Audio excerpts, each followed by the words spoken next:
Okay, intro class. I want to start off with about a 1 pound ball clay. Get it as close to a nice round ball as you can off the bat. It'll be easier on your wrist.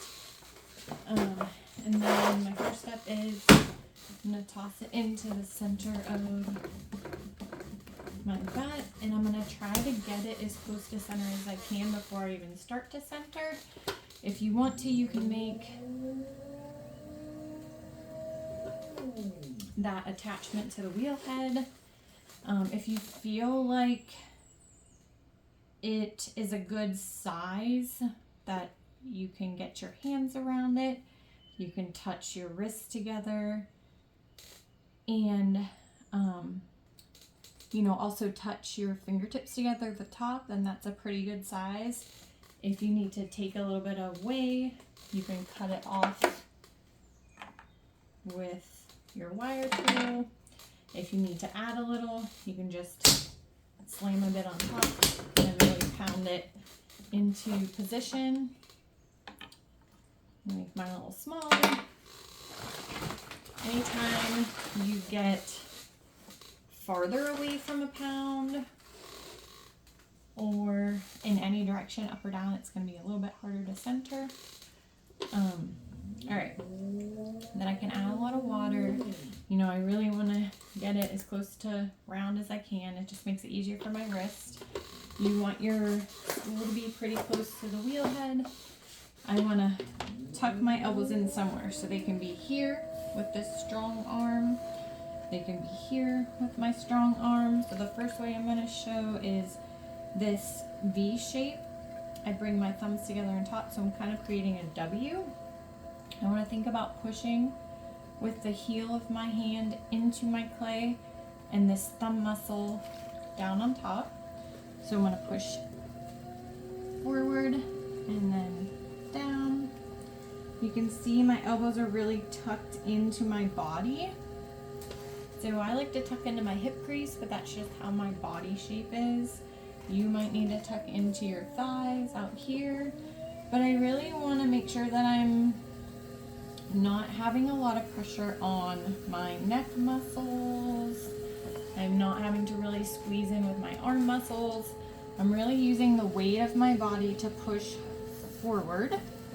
And I know I'm pushing hard enough, because if I'm pushing forward and down, my clay will start to cone up. And then I can push down with those thumb muscles to get it back into this nice dome shape. I kind of want like a hockey puck to start. It'll be easier if I'm pushing hard enough. Again, I will cone up. If I want to cone back down, I can go into this karate chop hand and I can hook onto my thumb if I want and push down. Or I can just push down in a karate chop hand or a fist. If you start to get a mushroom shape, potentially it's because you're squeezing in too much with your pinkies, or kind of undercutting a little bit, or your hands are not flat on the bat. So if I get that, I want to think about, I can just take this karate chop hand out a little bit and relax it, and then push the clay down with my top hand.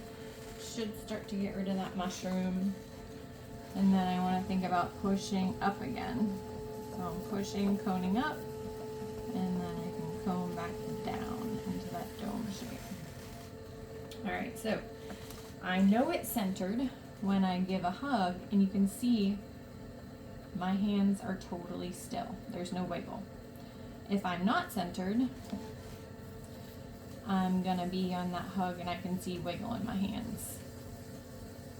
Alright. Another thing that happens is I'm giving a lot of pressure forward, pushing with my body weight.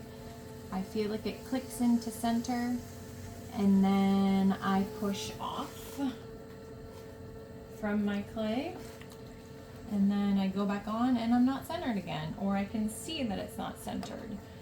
Maybe I hold my finger up and it's hitting a part of my finger as I go around, right? I can tell it's not centered. So I want to think about, I'm giving that forward pressure, leaning my weight into it. I have my elbows really tucked in, and then take a breath, relax your muscles, and then gently come off your clay.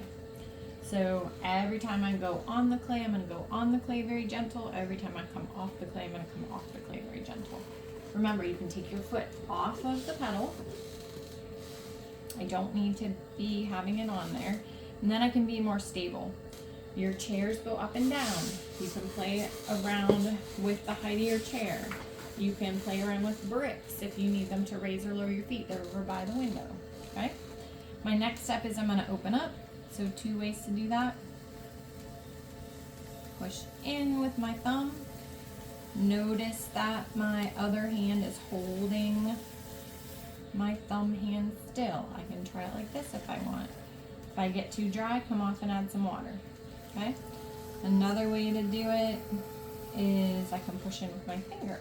So some people like 1 finger, some people like 2 fingers, some people like to really brace. Somehow you find a way that you're gonna be holding whatever is going into the clay to open up still. It doesn't matter how you do it.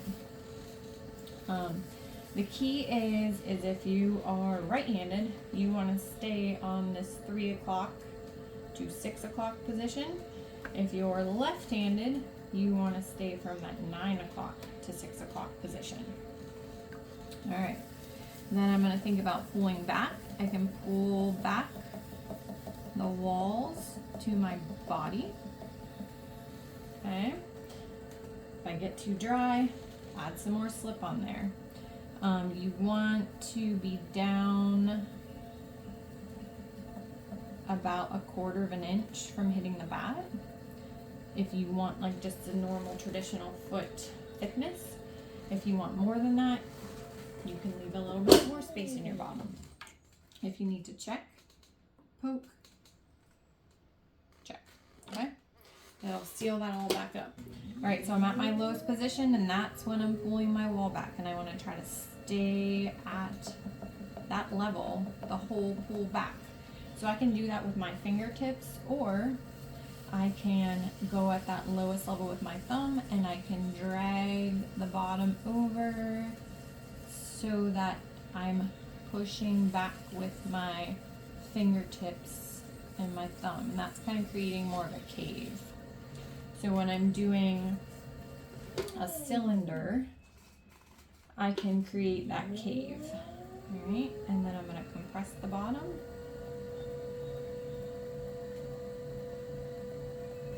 So I'm just slowly running my finger over the bottom, making sure everything is nice and level and flat. I can use a sponge. I can really press lightly, back and forth. All right. Stop.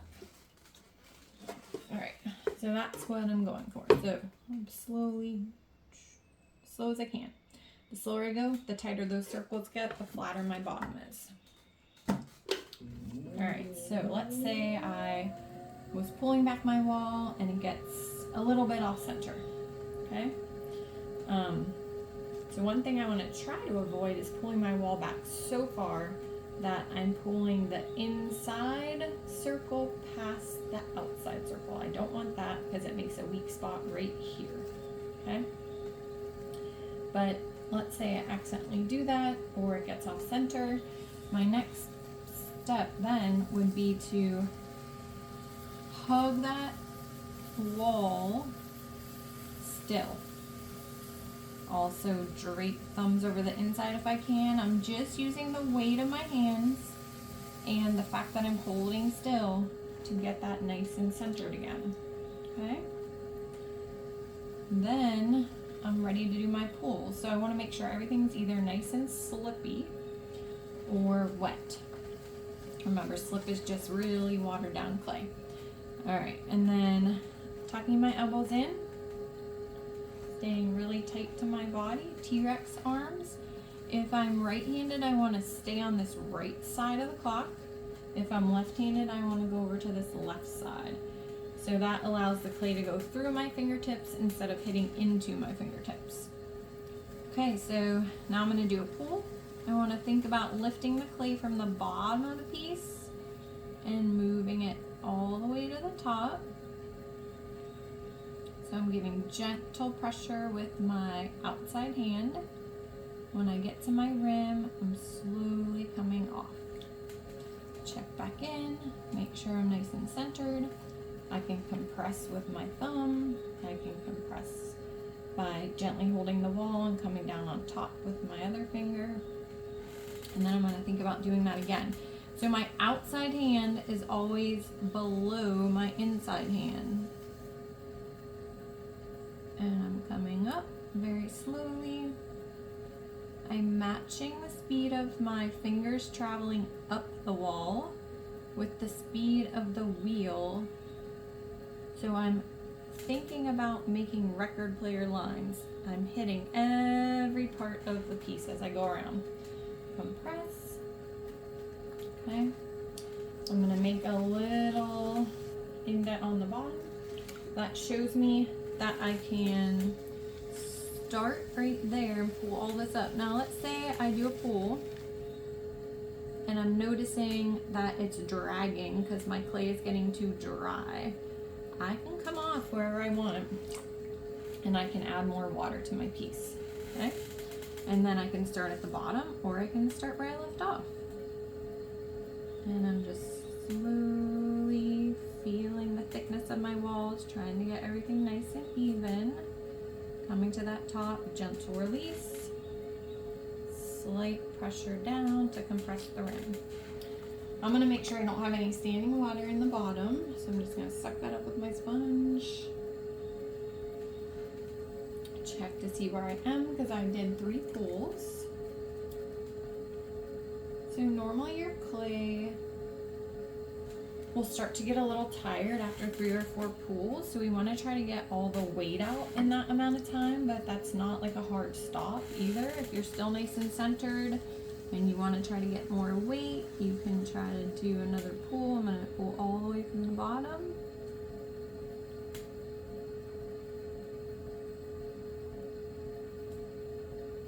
I'm going to remember to breathe. And I'm going super slow. My wheel speed is a little bit fast. So I would maybe slow down just a little bit. Remember, you can take your foot off the pedal, which is sometimes nice. So I get my nice speed. I can take my foot off the pedal. All right, so maybe at this point, I've decided I like my cylinder.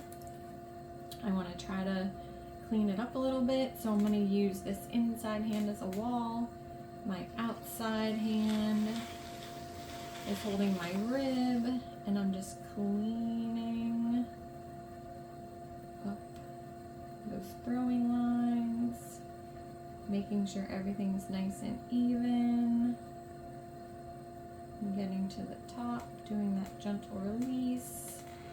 A little bit of a compression, a little bit of shaping if this is going to be a tumbler or something. All right, I'm happy with it. So I'm going to start cleaning. My inside needs to be completely dry. Get in there with my sponge. I can use either my rib. I don't have my wooden rib right now, but I could use my wooden rib, and I could use the pointy side, come in at the bottom, and I could do a little cleanup with that. Or you can use your wooden knife with your diagonal side, do a little bottom cleanup with that. Just play with that a little bit, see what happens.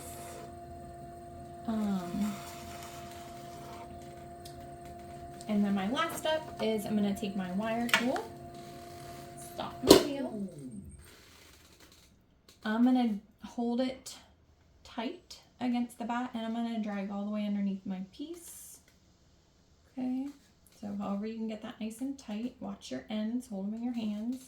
So for this one, I'm gonna drag and I'm gonna cut it in half so you can see my inside. All right, so what my hands are doing as they're on my clay is touching whenever I can, as much as I can, acting like friends. And I'm thinking about lifting from the bottom and moving up. So you can see my outside hand is underneath my inside hand. Okay. Also, what would happen if I'm just doing a pinch? So let's say they start to meet and I'm just pinching. And you can see that's thinning the clay, but it also causes the clay to just pinch off eventually. So we want to think about that elevator lift with that outside hand. So I'm lifting and moving that clay up. Okay, good luck.